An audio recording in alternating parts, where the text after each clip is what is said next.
मेरी भविष्य की योजना ये है मायाजाल कि मैं युवराज इंद्रजीत सिंह को ढाल बनाकर महाराज शिवदत्त से पुरस्कार में संभलपुर का राज्य प्राप्त करूं। नहीं तेज सिंह, हमारे समक्ष अशुभ नाम का शब्द भी मत निकालो।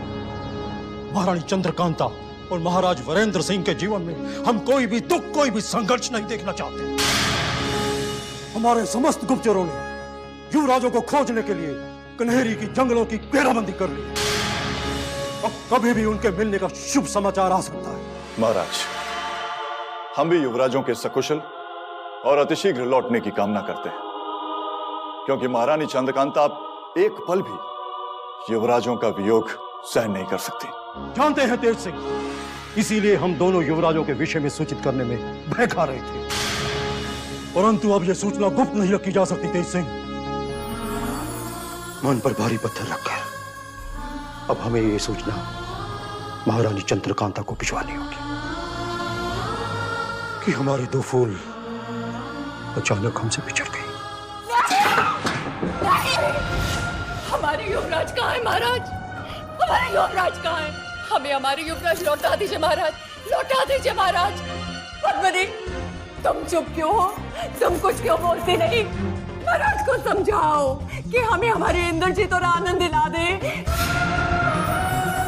महाराज, महाराज, अगर आपने कुछ न किया तो हम अपने प्राण दे देंगे भगवान, हम अपने प्राण दे देंगे। महाराज कुछ कीजिए, महाराज कुछ कीजिए। धैर्य रखिए महारानी, हमारे युवराजों को कुछ नहीं होगा। नहीं चाहिए हमें आपके झूठे दिलासे। आप ही ने हमारे युवराजों को हमसे दूर किया, एक माँ से उसकी ममता को छीना। आपने हमारे सपनों में छिपे हुए अशुभ संकेतों पर ध्यान नहीं दिया महाराज। आपने हमारी एक न सुनी महाराज, आपने हमारी एक न सुनी। देखिए क्या हुआ। हमें अपनी भूल पे पछतावा है महारानी, परंतु हम आपको वचन देते हैं कि हम बहुत जल्द आपके युवराजों का आपके समक्ष ले आएंगे। नहीं महाराज नहीं, हम आज और इसी समय अपने युवराजों को देखना चाहते हैं, और अगर वो हमारी आंखों के सामने नहीं आए तो हम आज इसी समय अन्न और जल को त्याग देंगे महाराज, त्याग देंगे। महारानी की पीड़ा हमसे और अधिक देखी नहीं जा सकेगी। यदि महारानी को कुछ हो गया तो हम उन समस्त दोषियों का सिर कलम करवा देंगे, जिनकी भूल के कारण हमारे युवराज कानेरी के जंगलों में भटक गए। क्या तेज सिंह अभी भी विजयगढ़ में है या फिर वो चुनारगढ़ की ओर निकल चुके हैं? युवराजों के लुप्त होने का संदेश भेजने के साथ ही तेज सिंह विजयगढ़ से निकल चुके हैं महाराज, और महाराज जय सिंह ने अपने समस्त गुप्तचरों को युवराजों की खोज के लिए कानेरी के जंगलों में भेज दिया है। केवल गुप्तचर ही नहीं, हमें अपने समस्त महायोद्धाओं को कानेरी के जंगलों में भेजना होगा। अभिमन्यु, परमवीर सिंह और तेज सिंह को यह संदेशा दे दिया जाए कि वो चुनारगढ़ की सेना के साथ तत्काल कानेरी के जंगलों में प्रवेश करें। जी महाराज।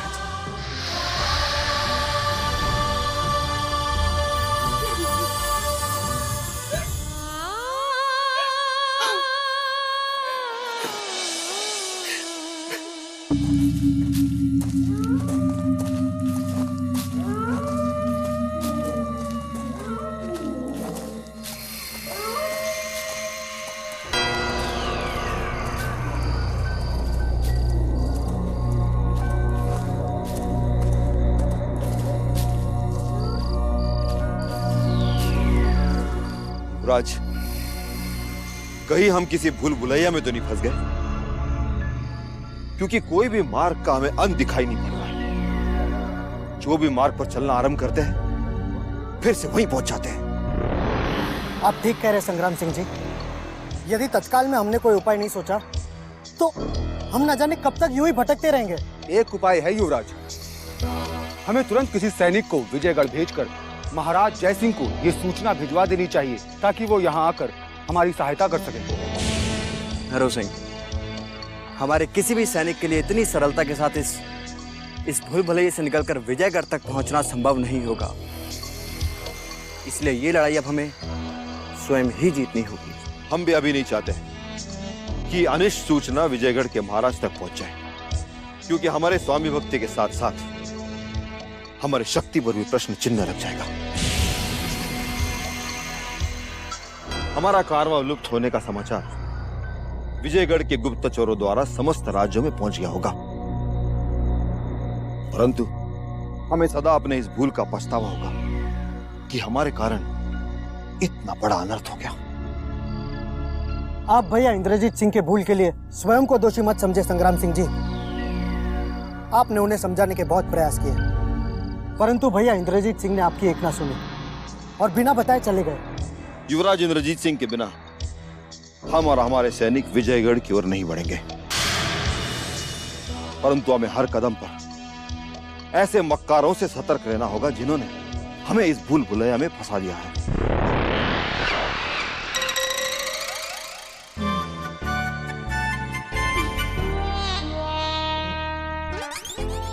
नाज़िम, क्या बात है?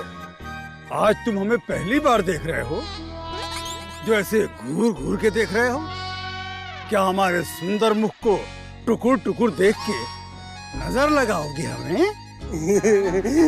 हुजूर, चश्मे बदूर, चश्मे बदूर। हुजूर, आपके इस चेहरे को यमदूत तो क्या, पुराने बरगद की चुड़ैल भी नजर नहीं लगा सकती। फिर भला मेरी क्या औकात है? मैं तो आपको इसलिए देख रहा था कि कल रात से ही आप उल्लू की तरह लगातार जग रहे हैं। फिर समझ में नहीं आ रहा है कि आखिर आप मेरी हिफाजत कर रहे हैं या मैं आपकी हिफाजत कर रहा हूँ। नाज़िम, मैं आपकी हिफाजत कर रहा हूँ हुजूर। क्या तुम भूल गए कि हमारे सामने तुम्हारी औकात क्या है? कुछ नहीं हुजूर। क्या तुम जानते नहीं कि हम चुनारगढ़ और शिवगढ़ के होने वाले महाराज हैं? बिल्कुल हुजूर, पर गुस्ताखे माफ हुजूर, दरअसल मैं ये कहना चाह रहा था कि आपकी खूबसूरती को ना तो चुनारगढ़ के महाराज टक्कर दे सकते हैं और ना ही शिवगढ़ के शहंशाह शिवदत्त। पता नहीं महारानी चंद्रकांता महाराज वीरेंद्र सिंह को वरमाला क्यों पहना दी और आपको ठोकर मार दी। बस नाजिम, बस उस ठोकर की याद मत दिलाओ। उस ठोकर का कारण जानने के लिए हम वर्षों से प्रयास कर रहे हैं, परंतु अफसोस आज तक हमें उसका कोई उत्तर नहीं मिला। खैर, हम तो रात भर से ये सोच सोच कर चिंतित हो रहे हैं कि हमारा विश्वास पात्र अहमद अभी तक लौट कर क्यों नहीं आया।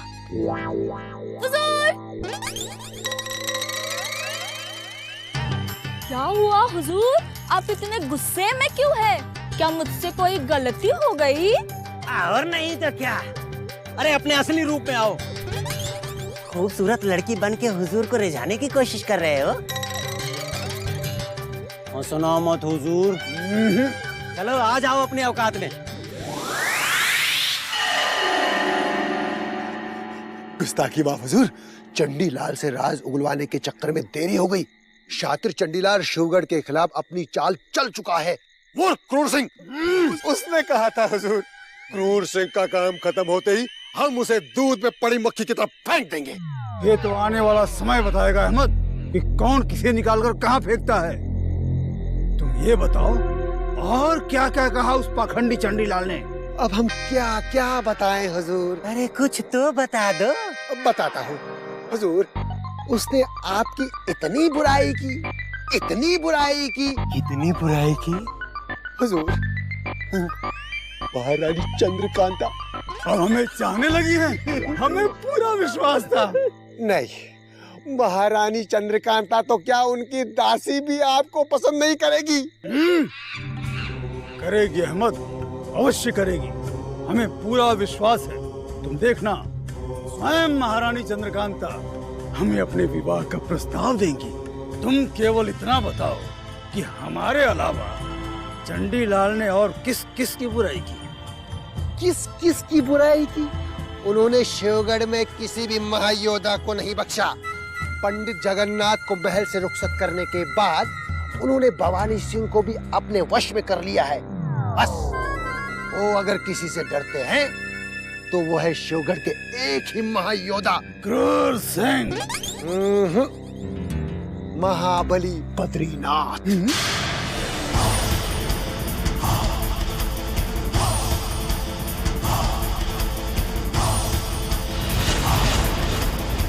प्रणाम बद्रीनाथ जी। तुम कहां से चली आ रही हो मृदुला? मैं महल की सुरक्षा की जांच के लिए यहाँ से गुजर रही थी। आपसे अचानक भेंट हो गई। यदि तुम महल की सुरक्षा देखने निकली हो तो तुम्हें यह भी पता होना चाहिए कि आज महल में इतना सन्नाटा क्यों है। सदा योद्धा मां योद्धाओं के कदमों की आहट से गूंजने वाले महल के गलियारे आज इतने खामोश, इतने सहमे क्यों हैं? महल तो मुझे बिल्कुल वैसे ही दिखाई दे रहा है जैसे हमेशा से था। किंतु तुम हमें ऐसी नहीं दिखाई दे रही हो जैसी हमेशा दिखाई देती थी। और जिस राज को तुम बद्रीनाथ से छुपाना चाहती, बद्रीनाथ की निगाहों ने तुम्हारे मन में झांक कर उन्हें पढ़ लिया है। मैं समझी नहीं, आपके कहने में क्या अर्थ छिपा है बद्रीनाथ जी? यदि अर्थ नहीं समझ सकी तो अनर्थ का सामना भी करना पड़ सकता है मृदुला। ये मत समझ लेना कि शिवगढ़ में हमारे पीठ पीछे होने वाले षड्यंत्र पर हमारी निगाहें नहीं है। यदि अब षड्यंत्र हुआ तो हम नहीं देखेंगे कि हमारे सामने स्त्री है या फिर पुरुष। किंतु हमसे क्या भूल हुई कि आप हमारी स्वामी भक्ति पर इन दिनों कुछ संदेह की दृष्टि से देखने लगे हैं? क्योंकि कुछ दिनों से चंडीलाल और क्रूर सिंह इस महल में दिखाई नहीं दे रहे और उनके महल से गायब होने का कारण उस षड्यंत्र का वो संकेत है जो हमसे छुप कर रचा जा रहा है, जिसका राज भी हम ही खोलेंगे। चुनारगढ़ के युवराज के अगवा होने का राज कहीं महाबली बद्रीनाथ जान तो नहीं गए हैं? अब हमें तुरंत ही भवानी सिंह से मिलना होगा।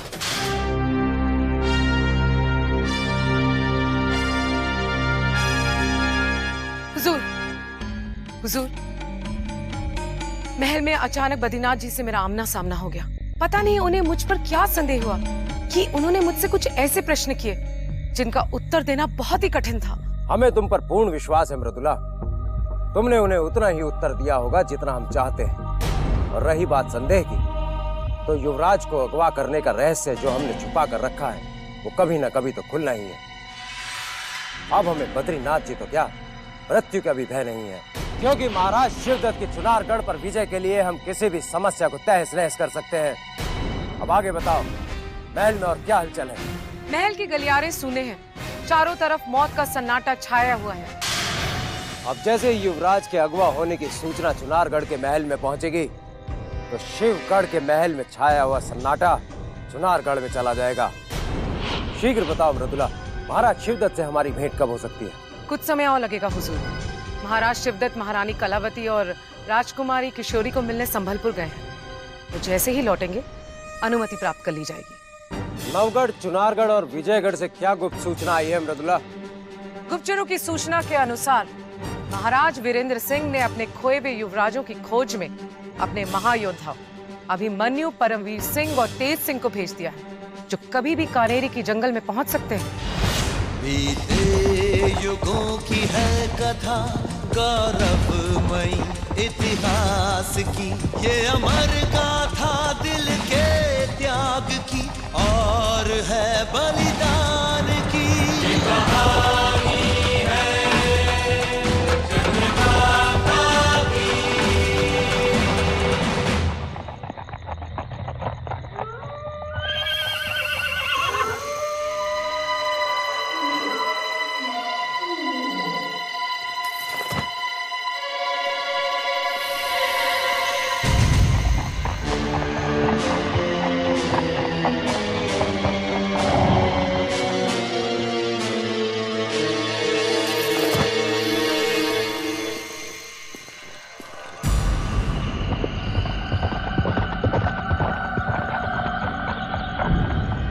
कान्हेरी की जंगलों की सीमा यहाँ समाप्त होती है और शिवगढ़ की सीमा यहीं से आरंभ होती है।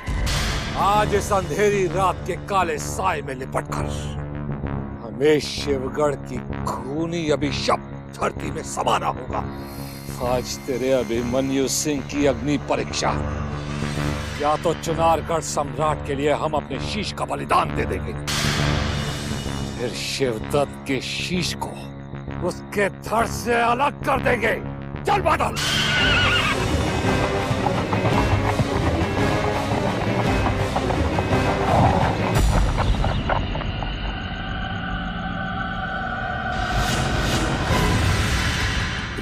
भयानक जंगल में अलाव जलाकर कौन बैठा है?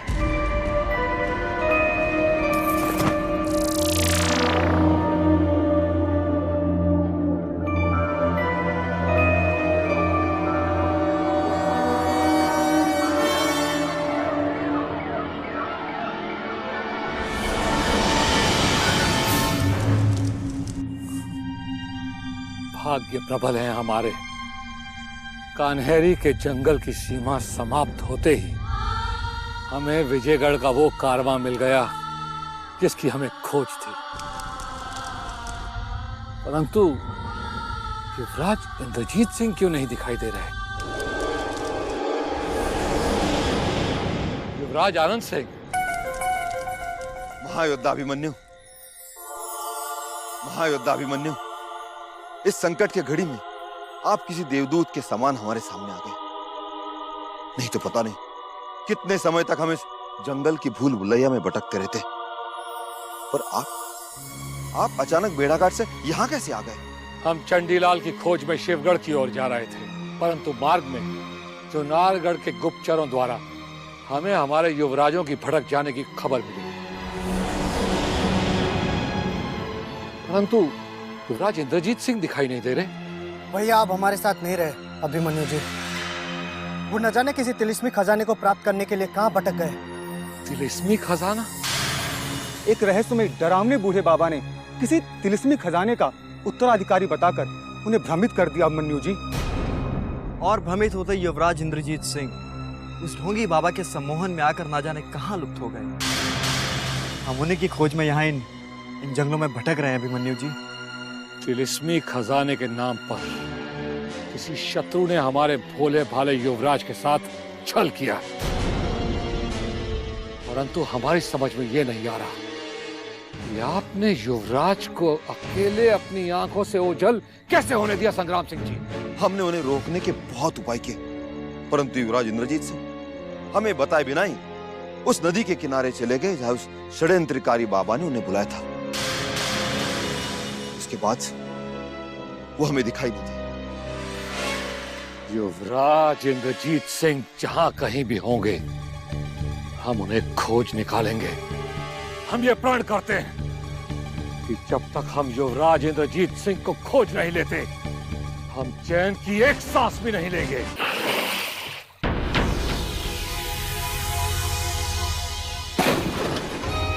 मेरा घोर अपमान करके तुमने बहुत बड़ी भूल की है युवराज इंद्रजीत सिंह, और इसका दंड तुम्हें अवश्य मिलेगा।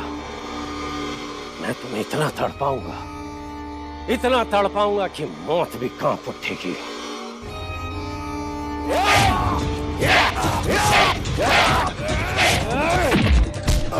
और ये प्रतिशोध चंडी के मुख में थूकने के नाम।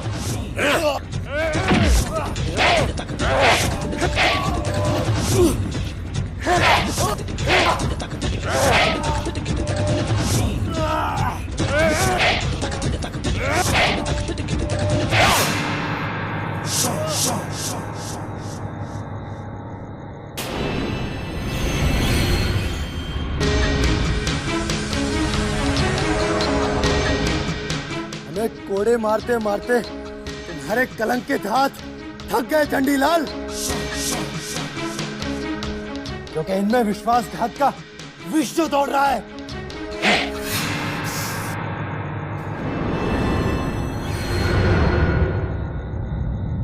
युवराज इंद्रजीत सिंह, अब मैं इन्हीं हाथों से इस तलवार को तुम्हारे सीने में घुसाकर तुम्हारे जीवन का अंत कर दूंगा।